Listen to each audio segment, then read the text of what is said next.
నమస్తే జనం న్యూస్ కి స్వాగతం. బులెటిన్ ముందుగా హెడ్లైన్స్. తొలిసారిగా కలెక్టర్లు ఎస్పీలతో ఏపీ సీఎం చంద్రబాబు భేటీ.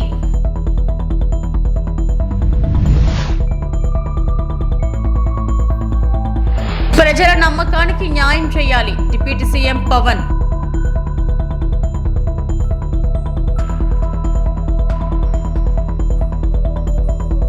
శ్రీవారికి కాసుల వర్షం. ఒక్క నెలలోనే హుండీ ఆదాయం 125.35 కోట్లు.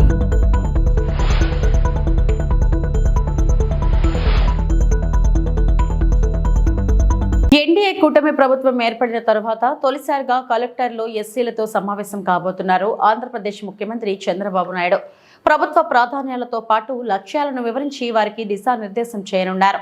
గత ప్రభుత్వ హయాంలో వ్యవస్థలు నిర్వీర్యంగా మారాయని భావిస్తున్న సీఎం చంద్రబాబు వేగాన్ని పెంచాల్సిన అవసరం ఉందని పదే పదే చెబుతూ వస్తున్నారు. ఈ క్రమంలో తమ ఉద్దేశాన్ని వివరిస్తూ అధికారులు పనిచేయాల్సిన విధానాన్ని స్పష్టం చేయనుంది ప్రభుత్వం. రాష్ట్ర ప్రభుత్వం ప్రాధాన్యత అంశాలుగా తీసుకున్న విద్య, వైద్యం, సంక్షేమంతో పాటు అభివృద్ధి కార్యక్రమాలలో అధికారుల పాత్ర పెరగాలని, అధికారులు మరింత బాధ్యతగా వ్యవహరించాలని సీఎం వారిని ఆదేశించనున్నారు.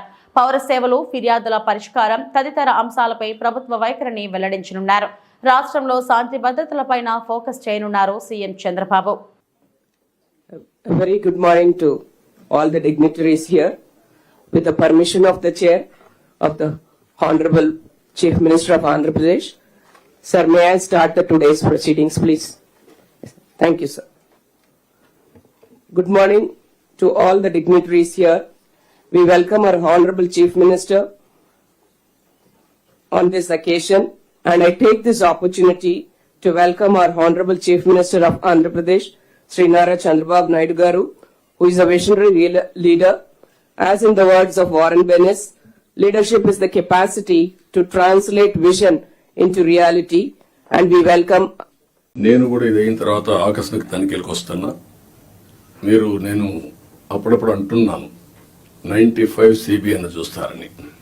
ఇంకా నేను స్పీడ్ పెంచలేదు, ఇంకా రాలా 95 CBNకి. అప్పుడు కొంతమంది తెలిసిన వాళ్ళు ఇక్కడ ఉంటారు. మినిస్టర్స్ కూడా అప్పుడు పరిగెత్తేసేవాళ్ళని. వీళ్ళు పరిగెత్తిచ్చేవాళ్ళం, మేము పరిగెత్తేవాళ్ళం. ఆఫీసర్లు అయితే చాలా ప్రైడ్గా ఫీల్ అయ్యారు. ఈరోజు హైదరాబాద్ కానీ మొత్తం డెవలప్మెంట్స్ కానీ ఆఫీసర్లే చేశారు. ఈ విషయం కూడా మీరు గుర్తుపెట్టుకోవాలి. ప్రజలు మాకు మ్యాండేట్ ఇచ్చారు. సమాజంలో ఉండే బెస్ట్ పీపుల్ని మిమ్మల్ని సెలెక్ట్ చేశారు డిఫరెంట్ సర్వీసెస్లో. You are professionals. ఆ calibre, administration, organisation skills, communication skills అవి మీకున్నాయి. మాకు ప్రజలు గౌరవించారు, మమ్మల్ని ఎన్నుకున్నారు. ఎన్నుకొని ఏంటి, మీ ద్వారా పనులు చేయించాలి. ఆ విషయం మీరు గుర్తుపెట్టుకోవాలి. మేము పని చేయించకపోతే మా తప్పు, కానీ మేమే పని చేయాలి అంటే కుదరదు. మా బ్యాక్గ్రౌండ్ ఇవన్నీ వచ్చినప్పుడు ఈ విషయంలో మీరు అందరూ కూడా క్లారిటీ పెట్టుకొని ముందుకు పోవాల్సిన అవసరం ఉంది. నేను వచ్చినప్పుడు ఒక అంగన్వాడికి పోతా, డ్రైన్స్ పోతా. డోంట్ మిస్టేక్ మీ. ఒకప్పుడు డ్రైన్లో IAS ఆఫీసర్లు దించిన రోజులు కూడా ఉన్నాయి.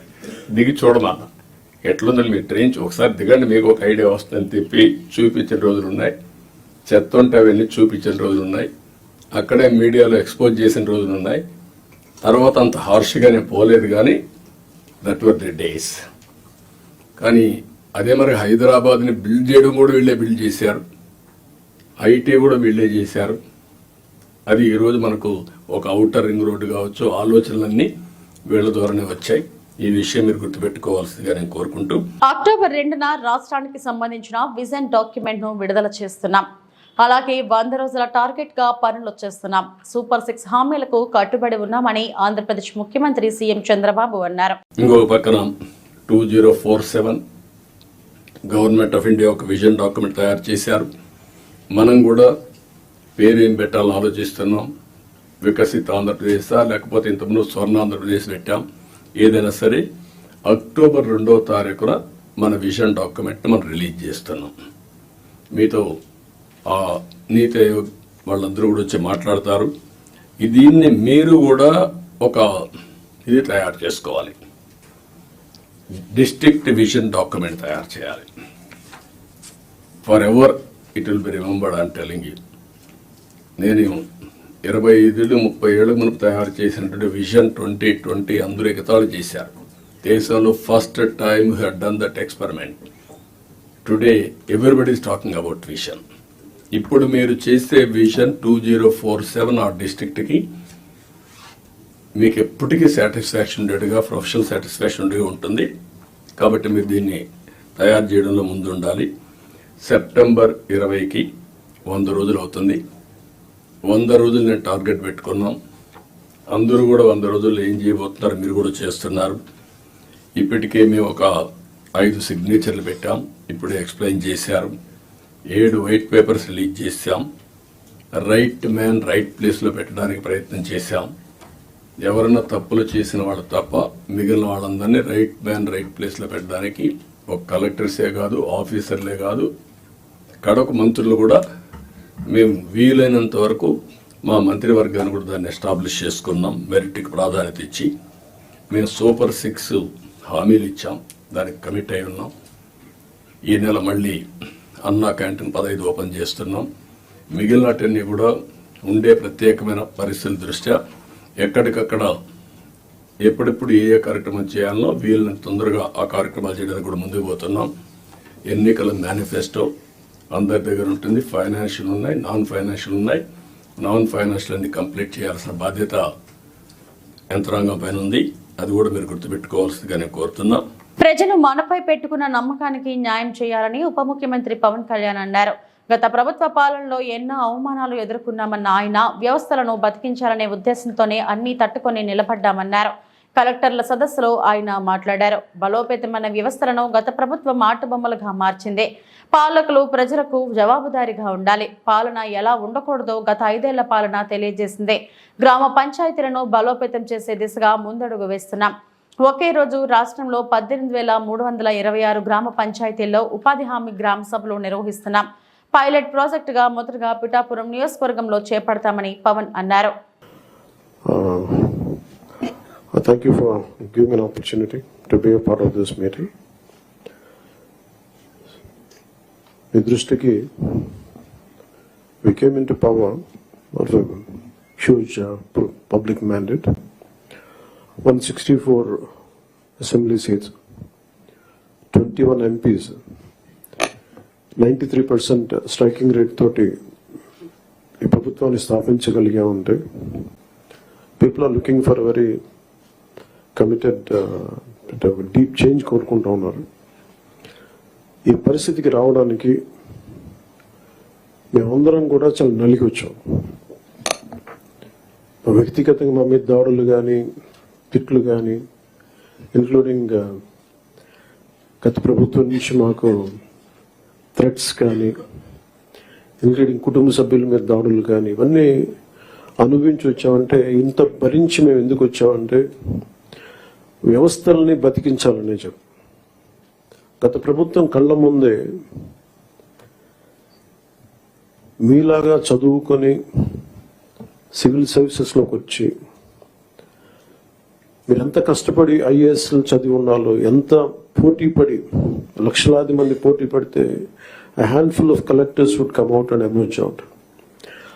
అలాంటి ఒక ఇమినెంట్ వ్యవస్థని, బలోపేతమైన వ్యవస్థని గత ప్రభుత్వం దాన్ని ఒక ఆటబొమ్మలా చేయడం మా అందరికీ చాలా బాధ కలిగించింది.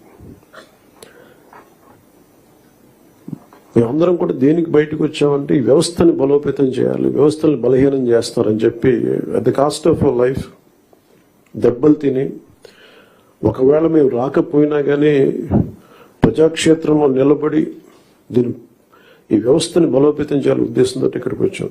But God's grace and people's commitment, they save the democracy, they brought us into power. ముందు మీకు ఎందుకు దృష్టిలో ఉన్నా చెప్తున్నాం అంటే, we are here to strengthen you, we are here to empower you, we are here to stand by you for good governance and accountable governance. ఇన్ని దశాబ్దాలుగా ఇప్పుడు ఆంధ్రప్రదేశ్, ఉమ్మడి ఆంధ్రప్రదేశ్ కానీ, విభజిత ఆంధ్రప్రదేశ్ కానీ ఎప్పుడు ఇంత ఇబ్బంది పడలేదు. గత 5 ఏళ్లుగా ఆంధ్రప్రదేశ్లో పాలన ఎలా ఉందో చూశారు.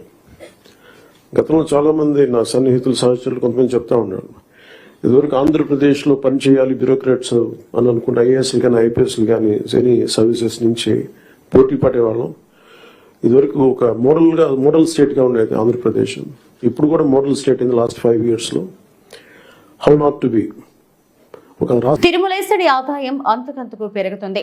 ఈ ఏడాది మొదటి 6 నెలల్లో 670 కోట్ల రూపాయలకు చేరిన తిరుమల వెంకన్న ఆదాయం జూలై నెలలో 125.35 కోట్లు జమైంది. ఈ మధ్యకాలంలో గణనీయంగా పెరిగిన భక్తుల రద్దీకి తగ్గట్టుగానే హుండీ ఆదాయం కూడా రికార్డులు బద్దలు కొడుతుంది. భక్త కోటి కానుకలు తిరుమలేశుడి ఆస్తుల విలువలను అమాంతంగా పెంచుతున్నాయి. వెలకట్టలేని బంగారు ఆభరణాలు వెంకన్న సొంతం కాగా ఈ ఏడాది మొదటి 6 నెలల హుండీ ఆదాయం 670.21 కోట్లుగా శ్రీవారి ఖజానాకు చేరింది. ఈ ఏడాది జనవరిలో 116.46 కోట్లు, ఫిబ్రవరిలో 111.71 కోట్లు, మార్చి నెలలో 118.49 కోట్లు, ఏప్రిల్ నెలలో 101.63 కోట్లు, మే నెలలో 108.28 కోట్లు, జూన్ నెలలో 113.64 కోట్లు హుండీ కానుకలుగా శ్రీవారి ఆదాయం ఖాతాకు చేరింది. తిరుమల అన్నమయ్య భవన్లో డైల్ యువర్ ఈవో కార్యక్రమాన్ని నిర్వహించిన టీటీడీ ఈవో శ్యామలరావు జూలై నెల వివరాలను ప్రకటించారు. తమిళనాడులోని తిరుత్తరణిలో టీటీడీ భూమి అన్యాక్రాంతంపై చర్యలు తీసుకుంటామన్నారు. గత జూలై నెలలో శ్రీవారిని 22.13 లక్షల మంది భక్తులు దర్శించుకున్నారన్నారు. 1,04,00,000 లడ్డూలను భక్తులకు విక్రయించినట్లు తెలిపారు. 24.04 లక్షల మంది భక్తులు అన్నప్రసాదాన్ని స్వీకరించారని, 8.67 లక్షల మంది భక్తులు తలనీలాలు సమర్పించారన్నారు. అన్నప్రసాదాల గురించి ఇంతకుముందు మీకు వివరించాము. అన్నప్రసాదాల క్వాలిటీ ఇంప్రూవ్ చేయడానికి ఏమేమి చర్యలు తీసుకుంటున్నాము. మాతృశ్రీ తరిగొండ వెంగమాంబ అన్నదాన ఈ సెంటర్ ఏదైతే ఉందో అక్కడ, ఆ కాంప్లెక్స్ ఏదైతే ఉందో అక్కడ కూడా ఫుడ్ క్వాలిటీ ప్రసాదం క్వాలిటీ, అన్నప్రసాదం క్వాలిటీ పెంచడానికి ఏమేమి చర్యలు తీసుకున్నాం అనేది కూడా ఇంతకుముందు చెప్పాము. దళారీలను అరికట్టడానికి ఒకటేంటంటే ఆన్లైన్లో ఉన్న ఇబ్బందులని ప్లగ్ చేసి, అంటే మల్టిపుల్ మొబైల్ నంబర్స్ లేకపోతే multiple email IDs, same email ఐడిని యూజ్ చేసుకుని నెంబర్ ఆఫ్ బుకింగ్స్ చేయడం, ఇవన్నీ కూడా మేము బ్లాక్ చేయడం జరిగింది. ఇప్పటిదాకా సుమారుగా 40,000 ట్రాన్సాక్షన్స్ బ్లాక్ చేయడం జరిగింది. వేల కొద్దీ బ్రోకర్స్. తెలంగాణలో అనేక పర్యాటక ప్రదేశాలు, వనరులు ఉన్నప్పటికీ గత ప్రభుత్వం నిర్లక్ష్యంతో పర్యాటక రంగం అభివృద్ధి జరగలేదని మంత్రి జూపల్లి కృష్ణారావు ఆరోపించారు. టూరిజం స్టడీ టూర్ లో భాగంగా ఉమ్మడి మహబూబ్ నగర్ జిల్లా దేవరకద్ర నియోజకవర్గంలో స్థానిక ఎమ్మెల్యే నేతలతో కలిసి పర్యటించారు. 10 ఆసియా ఖండంలోనే 2వ ఆటోమేటిక్ సైఫాన్ సిస్టమ్ కలిగిన సరళ సాగర్తో పాటు కోయల్ సాగర్ను పర్యాటక ప్రాంతంగా తీర్చిదిద్దుతామని వెల్లడించారు. టెంపుల్ టూరిజంలో భాగంగా కురుమూర్తి ఆలయాన్ని అభివృద్ధి చేస్తామని తెలిపారు.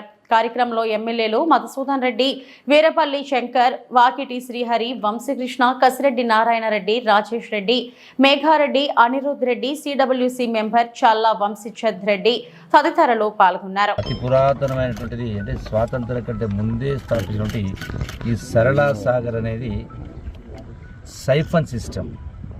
అంటే ఆనాడే అంత అద్భుతంగా ఇంజనీరింగ్ వ్యవస్థ ఏర్పాటు చేసి ఎక్కడ లేదు, ఏషియా ఖండంలోనే వెళ్ళేటటువంటిది.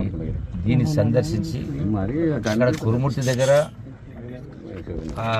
రాకపోకలకు కావాల్సినటువంటి సౌకర్యాల వాటితో పాటుగా ఇక్కడ ఏమేం చేస్తే టూరిజం పెంపొందుతుంది, ఇంత గొప్పగా వాతావరణం ఉంది ఇక్కడ, అన్నిటినీ వచ్చి చూసిన తర్వాత ఇక్కడ బాగుంటుందని ఇక్కడ పిలిస్తే రావడం జరిగింది. మరి మాతో పాటుగా ఈ ప్రాంతం అభివృద్ధి చెందాల్సిన అవసరం ఉంది. ఒకటేంటంటే గడచిన తెలంగాణ ప్రాంతమైన టూరిజం అభివృద్ధికి ఎన్నో మార్గాలు ఉన్నాయి, ఎన్నో అవకాశాలు ఉన్నాయి. ఇన్ని ఉన్నటువంటి మన రాష్ట్రంలో ఇవి చాలా, అసలు 1% కూడా మనం అట్రాక్ట్ చేయలేకపోతాం. అందుకని ఈనాడు ఏదైతే కాంగ్రెస్ ప్రభుత్వం రేవంత్ రెడ్డి గారి నాయకత్వం రావడం జరిగిందో ఈ యొక్క టూరిజంను పెద్ద ఎత్తున అభివృద్ధి చేయడం కోసం మనకు నిధులు కూడా గడగడ కొంత పెంచడం జరిగింది. పూర్తి దేవుని దర్శించుకొని సరళా సాగర్, కోయిల్ సాగర్కు, కురుమూర్తికి ఈ మూడింటి కూడా ఈరోజే సాయంకాలం వరకే మళ్ళీ కొంత శాంక్షన్ కూడా ఇచ్చేట్టు ఏర్పాటు చేస్తాం.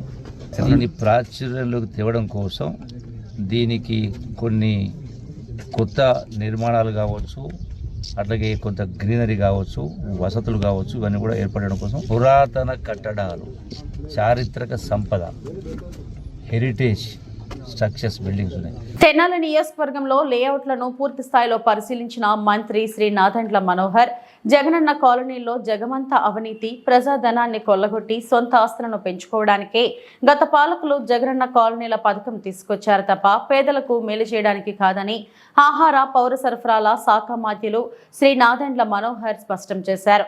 పేదల ఇళ్ల స్థలాల కోసం భూముల కొనుగోళ్లను, గృహ నిర్మాణంలోనూ భారీ అవినీతికి పాల్పడ్డారని అన్నారు. రైతుల నుంచి ఎకరా ₹1,00,00,000 కొనుగోలు చేసి ప్రభుత్వానికి 4-5 రెట్లు ఎక్కువకు విక్రయించి భారీగా ప్రజాధనాన్ని లూటీ చేశారని చెప్పారు. ప్రజాధనాన్ని దోచుకున్న ఏ ఒక్కరిని వదిలిపెట్టే ప్రసక్తి లేదని, సమగ్ర విచారణ జరిపించి బాధ్యులను శిక్షిస్తామని హెచ్చరించారు. కూటమి ప్రభుత్వం ఎన్నికల్లో ఇచ్చిన హామీ మేరకు ఇళ్ల నిర్మాణానికి ఇస్తున్న ఆర్థిక సాయాన్ని త్వరలోనే పెంచుతామని, దీనిపై ముఖ్యమంత్రి చంద్రబాబు నాయుడు నిర్ణయం తీసుకున్నారని తెలిపారు. ఆదివారం తెనాలి నియోజకవర్గంలో గృహ నిర్మాణం, ఇళ్ల స్థలాల పట్టాలు సమస్యలపై నిర్వహిస్తున్న అవగాహన సదస్సులో ముఖ్య అతిథిగా పాల్గొన్నారు. అంతకుముందు పెద్దరావుపూరు, సిరిపురం, దావులూరు ప్రాంతాల్లో పేదల కోసం నిర్మిస్తున్న లేఅవుట్లను పరిశీలించారు. 735 మందికి ఇక్కడ ఇల్లులు కేటాయించి 3 సంవత్సరాలు పూర్తయితే కేవలం ముగ్గురే ఉంటున్నారంటే ఈ కాలనీలో ఇంకా అంతకన్నా దౌర్భాగ్యమైన పరిస్థితి ఉంటుంది చెప్పండి. భూమి ఏమో 140 కోట్లు పెట్టి కొన్నారు. ఈ భూమిని 140 కోట్ల రూపాయలు. ఎంత దూరం ఉంది తెనాలి పట్టణం నుంచి చెప్పండి. 7-8 కిలోమీటర్లు మీరు రావాలంటే కనీసం రోడ్డు కూడా వేయలేదు దుర్మార్గంగా వెళ్ళి 4 సంవత్సరాల నుంచి. ఆ రోజున 35 లక్షల రూపాయలతో నేను రోడ్డు వేశాను. ఆ రోడ్డు ఈరోజు ఎట్లా మారిపోయింది చూడండి. అసలు నాకు రావడానికే 40 నిమిషాలు పట్టింది. ఇక్కడ వచ్చిన వాళ్ళందరిలో ఎంతమందికి ఇళ్ల స్థలం ఇచ్చారు, కానీ మీకు ఇళ్ల స్థలం ఎక్కడుందో తెలియదో మీరు చేతులు లేపండి. మీకు ఎవరు తెలియదు అనమాట ఇళ్ల స్థలం ఎక్కడుందో. ఏదో కొన్ని సమస్యలు ఉంటాయని అనుకున్నాం, కానీ వందల సంఖ్యలో, వేల సంఖ్యలో సమస్యలు ఉంటుందని ఊహించలేదు. నేను మీకు మాట ఇస్తున్నానమ్మా, ఈరోజు 4వ తారీఖు, వచ్చే నెల 4వ తారీఖుకి మళ్ళీ మనం ఇక్కడే సమావేశం ఏర్పాటు చేసుకున్నాం. మీకు మాట ఇస్తున్నాను, ఈ నెల రోజుల్లో కొన్ని చేయగలిగే పనులు ముందు మీకు చెప్తాను. ఒకటేంటంటే మీ ప్లాట్ ఎక్కడుందో మీకు 100% మిమ్మల్ని తీసుకెళ్లి చూపించే బాధ్యత ఈ అధికారులది, హౌసింగ్ డిపార్ట్మెంట్ నుంచి ఎట్టి పరిస్థితుల్లో చూపిస్తారు. రెండోది, ఎవరైతే కాంట్రాక్టర్లో మోసం చేసి మీద డబ్బులు తీసుకున్నారో, ఎవరైతే పూర్తి చేయలేదో వాళ్ళకి 2 వారాలు గడువిద్దాం.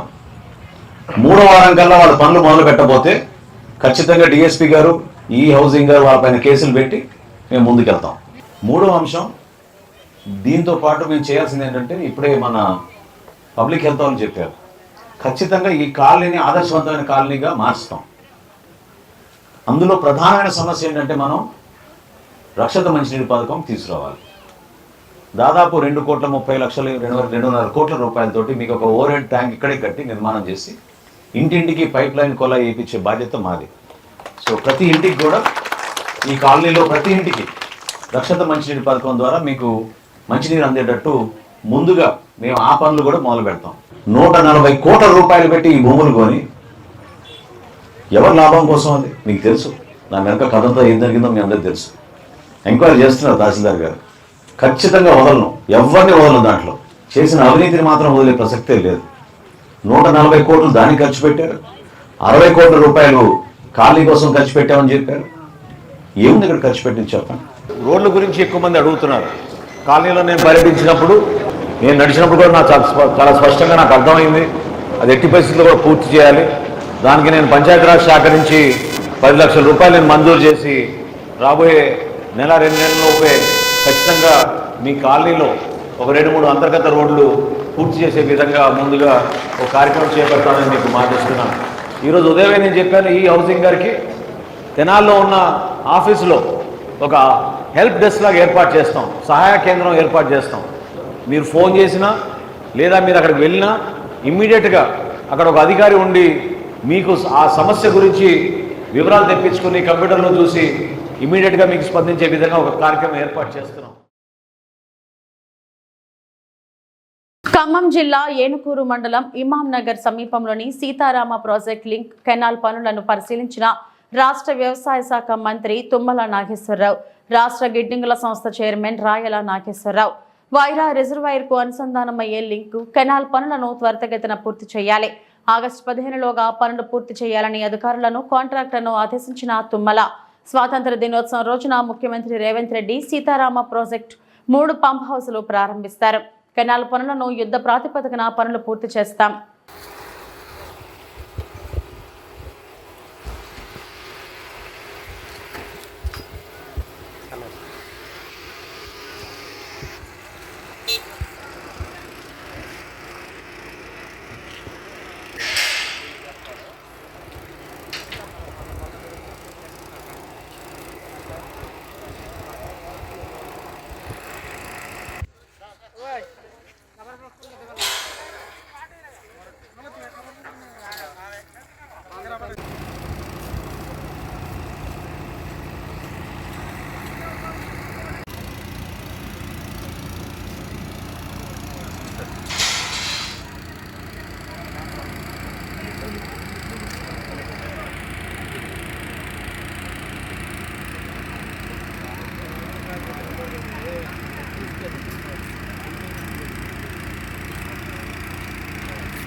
అవును, మీకు కరెక్ట్గా 15వ తారీఖు ప్రోగ్రామ్ ఉంటుంది. కరెక్ట్గా రేపు వచ్చాక మాట్లాడతాం. ఐ వాంట్ స్టార్ట్ ఈ రోజు నుంచి మొదలు పెట్టుకోండి. ఓకే, మొదలు పెట్టండి.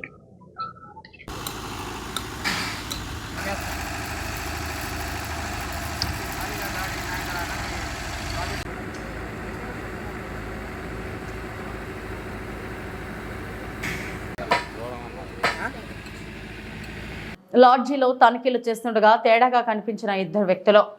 కళ్లు బయర్లు కమ్మే 4 కేజీల బంగారం అక్రమ రవాణా. రాజస్థాన్ టు గుంటూరు. విజయనగరం జిల్లాలో గంజాయి అరికట్టాలని పోలీసులు చేస్తున్న తనిఖీల్లో అనేక అక్రమ వ్యాపారాలు బయటపడుతున్నాయి. విజయనగరం జిల్లాకు నూతనంగా వచ్చిన జిల్లా ఎస్పీ వకుల్ జిందాల్ గంజాయి అక్రమ రవాణాపై ఉక్కుపాదం మోపుతున్నారు. గంజాయి రహిత జిల్లాగా మార్చాలని పక్కా ప్రణాళికలతో వర్కౌట్ చేస్తున్నారు. అందులో భాగంగా వాహన తనిఖీలు, జిల్లా వ్యాప్తంగా వివిధ లాడ్జీల తనిఖీలలో అక్రమ గంజాయి రవాణాదారుల్లో గుండెల్లో రైళ్లు పరిగెత్తిస్తున్నారు. పోలీసులు లాడ్జీలో తనిఖీలు జరుపుతుండగా రైల్వే స్టేషన్ సమీపంలోని సూర్య లాడ్జీలో ఓ 2 యువకులు అనుమానాస్పదంగా కనిపించారు. వెంటనే అప్రమత్తమైన పోలీసులు వారిని అదుపులోకి తీసుకుని ప్రశ్నించగా వారి వద్ద జిగేల్ అనే పలు రకాల వస్తువులతో కూడిన 4 కేజీల బంగారం బయటపడింది.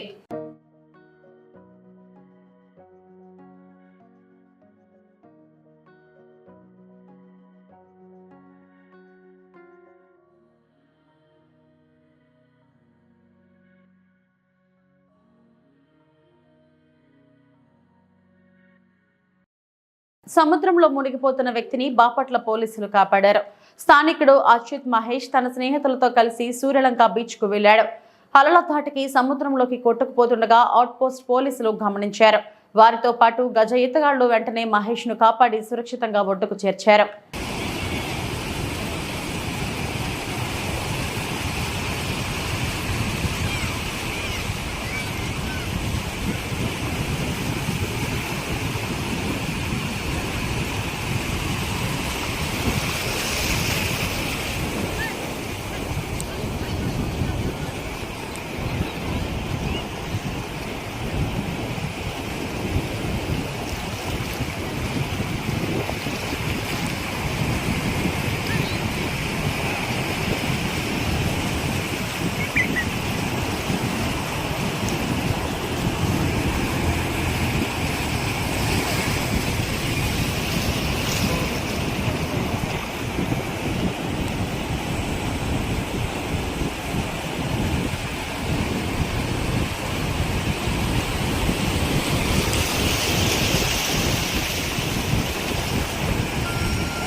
నాగార్జున సాగర్ 5 ఫీట్ల మేర 6 గేట్లు ఎత్తి దిగువకు నీటి విడుదల. ఒక్కో గేటు నుంచి 5,000 క్యూసెక్కుల చొప్పున 30,000 క్యూసెక్కుల నీటి విడుదల. శ్రీశైలం నుంచి వచ్చే వరద అంచనా వేసి గేట్ల సంఖ్య పెంచే అవకాశం. ఇప్పటికే కృష్ణా పరివాహక ప్రాంత ప్రజలను అప్రమత్తం చేసిన అధికారులు. ఉండట్లేదండి, చూప్ చేసినా ఉండట్లేదు. అట్లా అట్లా ఉంచేమో. ఓకే అట్లా ఓకే అండి, అట్లా వచ్చింది. ఓకే అండి, ఓకే అండి, సరే సరే రైట్. Okay okay okay. ఈ వార్తలో ఇంతటితో సమాప్తం. నమస్తే.